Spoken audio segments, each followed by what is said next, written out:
I got laid off from one of the autos after 20 years. It's who I am, it's what I do.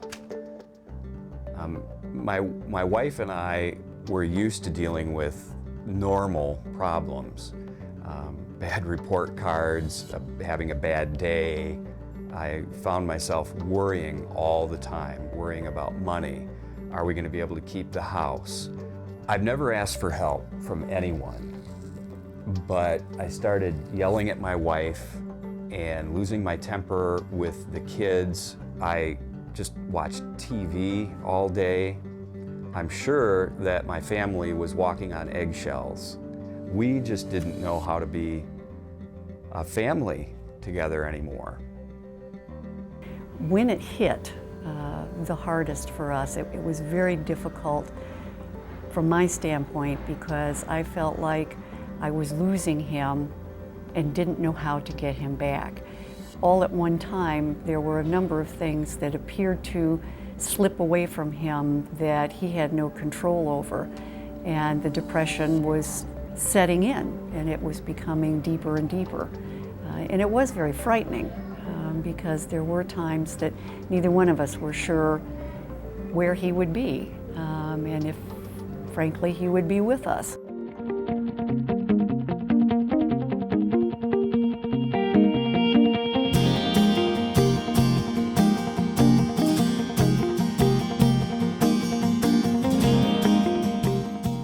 Clinical depression is a real illness, a brain illness, that many people don't understand. It is also highly treatable. We have produced this short video series to help you learn more about depression and related conditions. This segment is on the impact of depression on relationships with family and friends. Family members and friends can provide vital supports when it comes to managing this disease and developing strategies for getting help. But they must be real healing partners. They must be involved. The family doesn't quite get why the person cannot follow through. Even though they know there are problems, it is hard to understand why family members are unable to do even simple things. It often happens that family members observe the person functioning well outside the family and even sometimes laughing. But the moment they come home, they let their hair down and take things out on family members. It is hard to be sympathetic when annoyed and frustrated. They wouldn't quite understand it, and they'd say, you know, what's going on? Or for example, how it's you know, what's wrong with Dad? You know, how come he's sleeping? You know, when we come home, you know, what's going on? You know, and they would get worried. At one point in time, my one daughter would call up. She'd call me every day. You know, when I'm at work or whatever it is. When she got home from school, I'd get a phone call. Are you okay?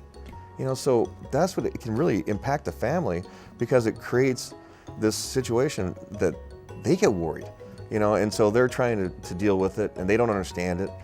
And until that really gets out and you be able to explain it, I mean, it's got a really big impact on families. It is important to know how to set limits and have realistic expectations for the person as well as for yourself. Learn better communication skills and negotiate what is reasonable.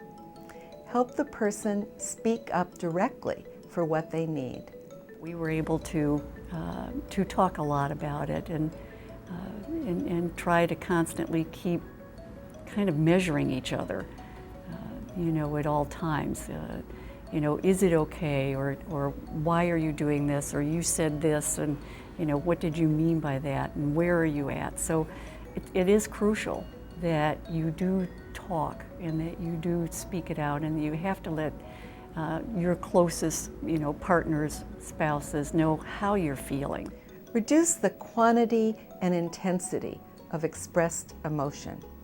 Family members often start nagging, and the person gets angry and then withdraws. Excessive criticism and hostility is understandable, but not helpful. Find a way to share thoughts and emotions so that feelings don't build to a point that eventually causes an explosion.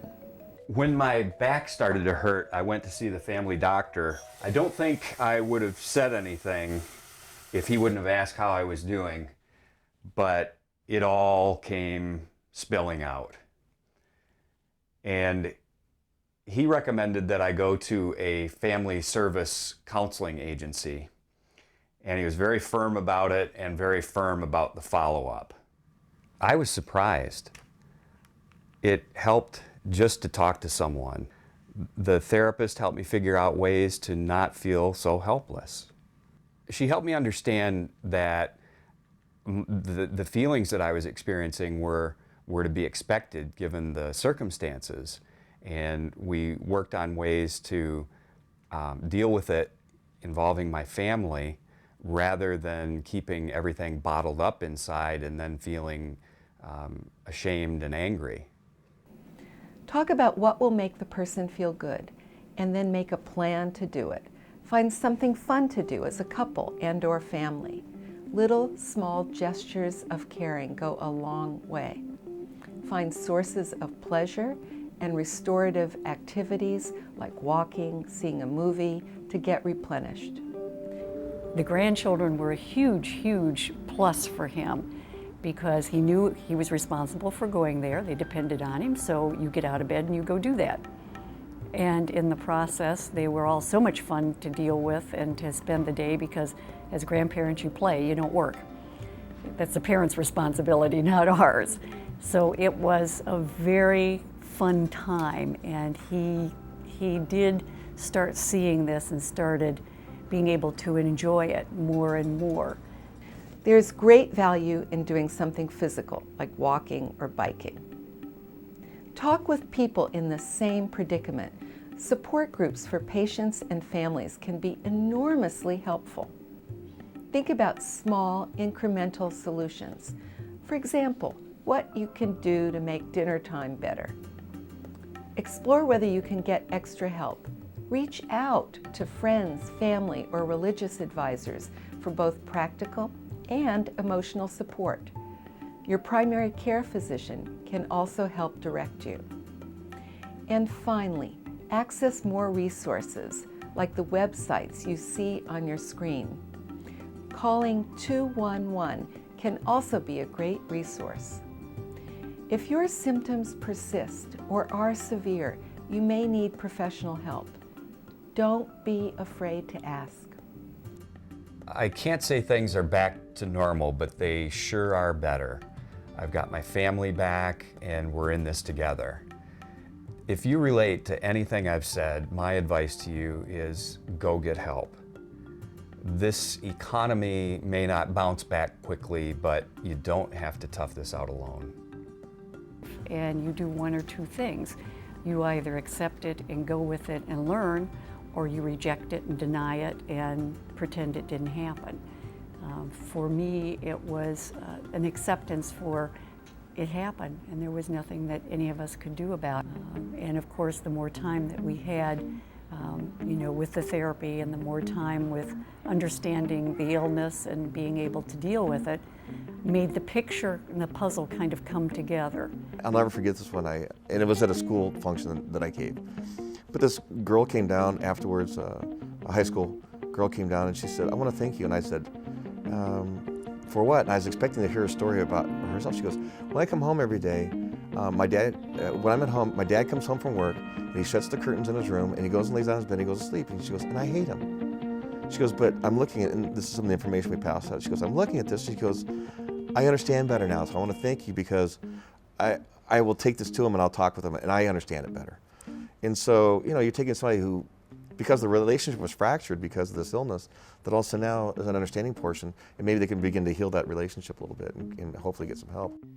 Whether you are a family member, a friend, or a coworker, a small gesture of encouragement, an expression of willingness to problem solve together, to do things together, or simply to be a sounding board, all go a long way toward providing hope and help to a person that might not be able to ask on his or her own.